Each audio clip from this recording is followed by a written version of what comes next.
মাঝে মাঝেই লোকজনের কাছে শুনি যে গোপাল সেবা করলে নাকি সন্তান হয় না। আবার যেসব মেয়েদের সন্তান হয় না বা নেই তাদের আবার সন্তান গোপাল পুজোর পরামর্শ দেওয়া হয়। কোনটা ঠিক তা জানি না, তবে আমি জানি আমার গোপালকে আমি সেবা করি ভক্তি, প্রেম, স্নেহ, মমতা ও ভালোবাসা দিয়ে, কোনো কিছু কামনা বা এক্সপেকটেশন নিয়ে নয়। এটাই মনে হয় যে আমার ছেলে আর ও আমার সন্তান। আমার তো সন্তান নেই, কিন্তু তাই বলে কি আমি ওকে অন্য কারো কাছে দিয়ে দেব? আমি মনে করি গোপাল আমারই সন্তান, আর আমার সন্তান নেই তার জন্য গোপাল মোটেও দায়ী নয়। ও তো নিজেই আমার আর আমার হাজব্যান্ডের কাছে একটা খুবই দামি এবং আদরের অঙ্গ।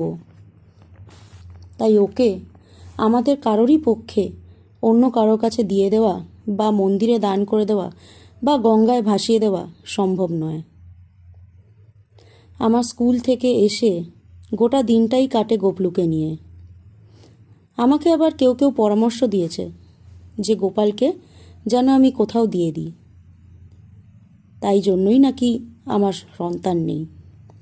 গোপাল নাকি হিংসে করে এবং বাচ্চা আসতে দেয় না। কি জানি, আমি শুনেছি সেই সব কথাগুলো এবং পাত্তা দিইনি। কিন্তু বারবার শুনতে শুনতে সেদিনকে আমি আমার হাজব্যান্ডকে এই কথাগুলো জানালাম। আমার হাজব্যান্ড সব কথা শুনে এক কথায় সে বলল, গোপাল থাকলে যদি বাচ্চা না হয় তাহলে হবে না, থাকবো আমরা নিঃসন্তান, কিন্তু গোপালকে কোথাও দেওয়া যাবে না। আপনাদের কি মতামত এই বিষয়ে নিশ্চয়ই কমেন্টে জানাবেন। আর আমার তো জীবনটা এইভাবেই কাটছে।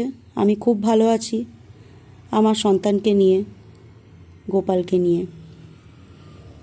এটা হচ্ছে যে বৈদিক নববর্ষের দিন আমি ওকে যেমনভাবে পুজো করেছি সেইটার একটা গ্লিমস কিছু দেখাচ্ছি আপনাদের।